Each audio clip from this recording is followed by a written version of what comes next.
नमस्कार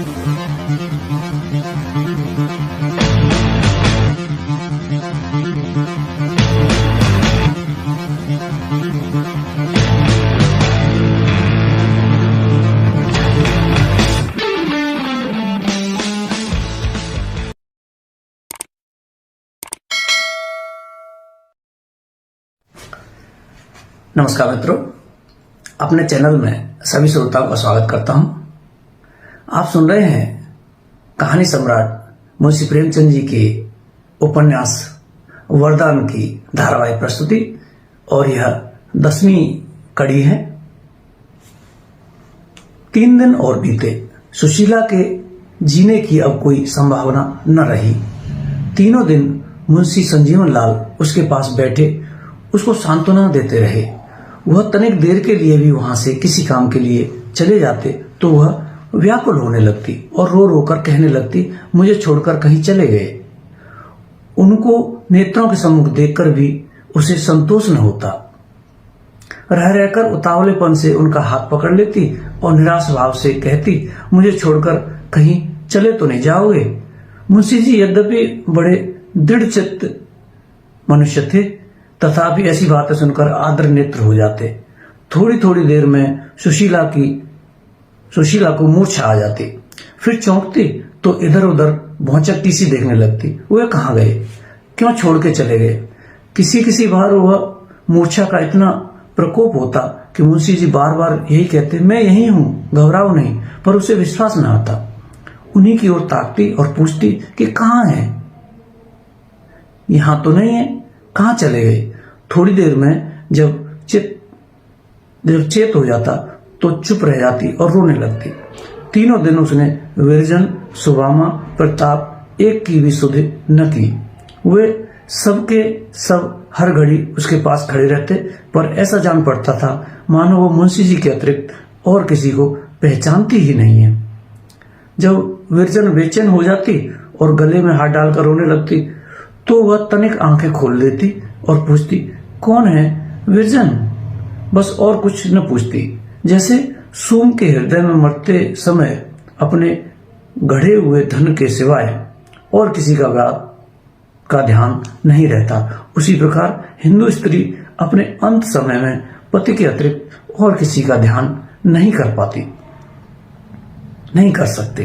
कभी कभी सुशीला चौंक पड़ती और विस्मित होकर पूछती, अरे यह कौन खड़ा है, ना मैं न जाने दूंगी। यह कहकर मुंशी जी के दोनों हाथ पकड़ लेती। एक पल में जब होश आ जाता तो लज्जित होकर कहती, मैं सपना देख रही थी, जैसे कोई तुम्हें लिए जा रहा था। देखो मैं तुम्हारी सौ हूं, कहीं जाना नहीं, न जाने कहां ले जाएगा, फिर तुम्हें कैसे देखूंगी। मुंशी जी का कलेजा महसूसने लगता। उसकी ओर अति करुणा भरी दृष्टि डालकर बोलते, नहीं मैं न जाऊंगा, तुम्हें छोड़कर कहां जाऊंगा। सुहामा उसकी दशा देखती और रोती कि अब यह दीपक बुझना ही चाहता है। अवस्था ने उसकी लज्जा दूर कर दी थी। मुंशी जी के सम्मुख घंटों मुंह खोले खड़ी रहती। चौथे दिन सुशीला की दशा संभल गई। मुंशी जी को विश्वास हो गया, बस यह अंतिम समय है। दीपक बुझने से पहले भभक उठता है। प्रातःकाल जब मुंह धोकर वह घर में आए तो सुशीला ने संकेत द्वारा उन्हें अपने पास बुलाया और कहा, मुझे अपने हाथ में थोड़ा सा पानी पिला दो। आज वह सचेत थी। उसने विरजन, प्रताप, सुहामा सबको भली भांति पहचाना। वह विरजन को बड़ी देर तक छाती से लगाए रोती रही। जब पानी पी चुकी तो सुहामा से बोली, बहन तनिक हमको उठाकर बिठा दो, स्वामी जी के चरण छू लूं, फिर न जाने कब इन चरणों में दर्शन होंगे। सुहामा ने रोते हुए अपने हाथों से सहारा देकर उसे तनिक उठा दिया। प्रताप और विरजन सामने खड़े थे। सुशीला ने मुंशी जी से कहा, मेरे समीप आ जाओ। मुंशी जी प्रेम और करुणा से विहल होकर उसके गले से लिपट गए और गदगद स्वर में बोले, घबराओ नहीं, ईश्वर चाहेगा तो तुम अच्छी हो जाओगे। सुशीला ने निराश भाव से कहा, हाँ आज अच्छी हो जाऊंगी, जरा अपना पैर बढ़ा दो, मैं माथे लगा लूं। मुंशी जी हिचकिचाते रहे। सुहामा रोते हुए बोली, सुदामा रोते हुए बोली, पैर बढ़ा दीजिए, इनकी इच्छा पूरी हो जाए। तब मुंशी जी ने चरण बढ़ा दिए। सुशीला ने उन्हें दोनों हाथों से पकड़कर कई बार चूमा, फिर उन पर हाथ रखकर रोने लगी। थोड़ी ही देर में दोनों चरण उष्ण जल कणों से भीग गए। पतिव्रता स्त्री ने प्रेम के मोती पति के चरणों पर निछावर कर दिए। जब आवाज संभली तो उसने विरजन का एक हाथ थामकर मुंशी जी के हाथ में दे दिया और अति मंद स्वर में कहा, स्वामी जी, आपके संग बहुत दिन रही और जीवन का परम सुख भोगा। अब प्रेम का नाता टूटता है। अब मैं पल भर की और अतिथि हूँ। प्यारी विरजन को तुम्हें सौंप जाती हूँ। मेरा यही चिन्ह है, इस पर सदा दया दृष्टि रखना। मेरे भाग्य में प्यारी पुत्री का सुख देखना नहीं बता था। इसे मैंने कोई कटु वचन नहीं कहा, कभी कटु दृष्टि से नहीं देखा। यह मेरे जीवन का फल है। ईश्वर के लिए तुम इसकी ओर से बेसुध न हो जाना। यह कहते कहते हिचकियां बंध गईं और मूर्छा आ गई। जब कुछ अवकाश हुआ तो उसने सुदामा के सम्मुख हाथ जोड़े और रोकर कहा, बहन, विरजन तुम्हारी समर्पण है। तुम ही उसकी माता हो। लल्लू प्यारे, ईश्वर करे तुम जुग जुग जियो। अपनी विरजन को भूलना मत। यह तुम्हारी दीना और मातृहीना बहन है। तुम में उसके प्राण बसते हैं। उसे रुलाना मत, उसे कुड़ाना मत, उसे कभी कठोर वचन मत कहना, उससे कभी न रूठना, उसकी ओर से बेसुध न होना, नहीं तो वह रो रोकर प्राण दे देगी। उसके भाग्य में न जाने क्या बदा है, पर तुम अपनी सगी बहन समझकर सदा ढाढ़स बधाना, ढाढ़स देते रहना। मैं थोड़ी देर में तुम लोगों को छोड़कर चली जाऊंगी, पर तुम्हें मेरी सौंप, उसकी ओर से मन छोटा न करना। तुम ही उसका बेड़ा पार लगाओगे।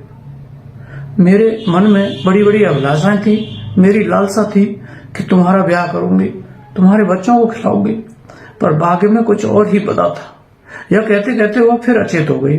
सारा घर रो रहा था। महरियां महाराज ने सब उसकी प्रशंसा कर रही थी कि स्त्री नहीं, वह देवी थी। रदिया, इतने दिन टहल करते हुए हो गए पर कभी कठोर वचन न कहा। महाराजन हमको बेटी की भांति मानती थी। भोजन कैसा ही बना के दे दूं, कभी नाराज नहीं हुई। जब बातें करती मुस्कुरा के। महाराज जब आते तो उन्हें जरूर सीधा दिलवाती थी। सब इसी प्रकार की बातें कर रहे थे। दोपहर का समय हुआ। महाराजन ने भोजन बनाया, परंतु खाता कौन। बहुत हट करने पर मुंशी जी गए और नाम करके चले गए। प्रताप चौके पर गया ही नहीं। विरजन और सुदामा को भूख कहां। सुशीला कभी विरजन को प्यार करती, कभी सुदामा को गले लगाती, कभी प्रताप को चूमती, कभी अपनी बीती कह कहकर रोती। तीसरे पहर उसने सब नौकरों को बुलाया और उनसे अपराध क्षमा कराया। जब वे सब चले गए तब सुशीला ने सुदामा से कहा, बहन, प्यास बहुत लगती है, उनसे कह दो अपने हाथ से थोड़ा सा पानी पिला दें। मुंशी जी पानी लाए। सुशीला ने कठिनता से एक घूंट पानी कंठ के नीचे उतारा और ऐसा प्रतीत हुआ मानो किसी ने उसे अमृत पिला दिया हो। उसका मुख उज्जवल हो गया, आंखों में जल भर आया। पति के गले में हाथ डालकर बोली, मैं ऐसी भाग्यशालिनी हूं कि तुम्हारी गोद में मरती हूं। यह कहकर वो चुप हो गई, मानो कोई बात कहना ही चाहती थी पर संकोच से नहीं कहती। थोड़ी देर पश्चात उसने फिर मुंशी जी का हाथ पकड़ लिया और कहा, यह तुमसे कुछ मांगू तो दोगे। मुंशी जी ने विस्मित होकर कहा, तुम्हारे लिए मांगने की आवश्यकता है, निसंकोच कहो। सुशीला, तुम मेरी बात कभी नहीं टालते थे। मुंशी जी, मरते दम तक कभी न टालूंगा। सुशीला, डर लगता है कभी कहीं न मानो तो। मुंशी जी, तुम्हारी बात और मैं न मानू। सुशीला, मैं तुमको न छोड़ूंगी। एक बात बतला दो, सिल्ली मर जाएगी तो उसे भूल जाओगे। मुंशी जी, ऐसी बातें न कहो, देखो विरजन रोती है। सुशीला, बतलाओ, मुझे भूलोगे तो नहीं। मुंशी जी, कभी नहीं। सुशीला ने अपने सुर्ख कपोल मुंशी जी के अधरों पर रख दिए और दोनों बाहें उनके गले में डाल दी। फिर सुशीला ने अपने सुर्ख कपोल मुंशी जी के अधरों पर रख दिए और दोनों बाहें उनके गले में डाल दी। फिर बिरजन को निकट बुलाकर धीरे धीरे समझाने लगी, देखो बेटी, लाला जी का कहना हर घड़ी मानना, उनकी सेवा मन लगा कर करना। ग्रह का सारा भार अब तुम्हारे माथे है, अब तुम्हें कौन संभालेगा। यह कहकर उसने स्वामी की ओर करुणापूर्ण नेत्रों से देखा और कहा, मैं अपने मन की बात नहीं कहने पाई, जी डूबा जाता है।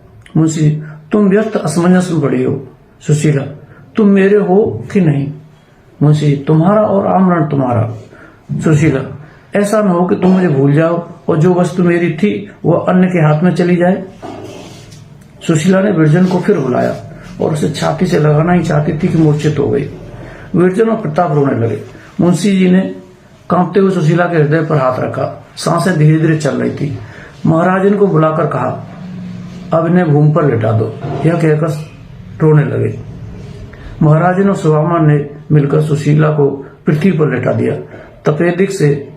तपेदिक ने हड्डियां तक सुखा डाली थी। अंधेरा हो चला था। सारे ग्रह में शोकमय और भयावह सन्नाटा छाया हुआ था। रोने वाले रोते थे पर कंठ बांध बांध कर। बातें होती थीं पर दबे स्वरों में। सुशीला भूमि पर पड़ी हुई थी। वह सुकुमार अंग जो कभी माता के अंग में पला, कभी प्रेमांक में पौड़ा, कभी फूलों की सेज पर सोया, इस समय भूमि पर पड़ा हुआ था। अभी तक नाड़ी मंद मंद गति से चल रही थी। मुंशी जी शोक और निराशानंद में मग्न उसके सिर की ओर बैठे हुए थे। अकस्मात उसने सिर उठाया और दोनों हाथों से मुंशी जी का चरण पकड़ लिया। प्राण उड़ गए। दोनों कर उनके चरण का मंडल बांधे ही रहे। यह उसके जीवन की अंतिम क्रिया थी। रोने वालों, रो, क्योंकि तुम रोने के अतिरिक्त कर ही क्या सकते हो। तुम्हें इस समय कोई कितनी भी सांत्वना दे पर तुम्हारे नेत्र अश्रु प्रभाव को न रोक सकेंगे। रोना तुम्हारा कर्तव्य है। जीवन में रोने के अवसर कदाचित मिलते हैं। क्या इस समय तुम्हारे नेत्र शुष्क हो जाएंगे। आंसुओं के तार बंधे हुए थे। सिसकियों के शब्द आ रहे थे कि महाराज ने दीपक जलाकर घर में लाई। थोड़ी देर पहले सुशीला के जीवन का दीपक बुझ चुका था। मित्रों, आप सुन रहे हैं मुंशी प्रेमचंद के उपन्यास वरदान की धारावाहिक प्रस्तुति और यह आपने सुना 10वां अंक। अगली प्रस्तुति भी आप प्राप्त कर सकें उसके लिए हमारे चैनल को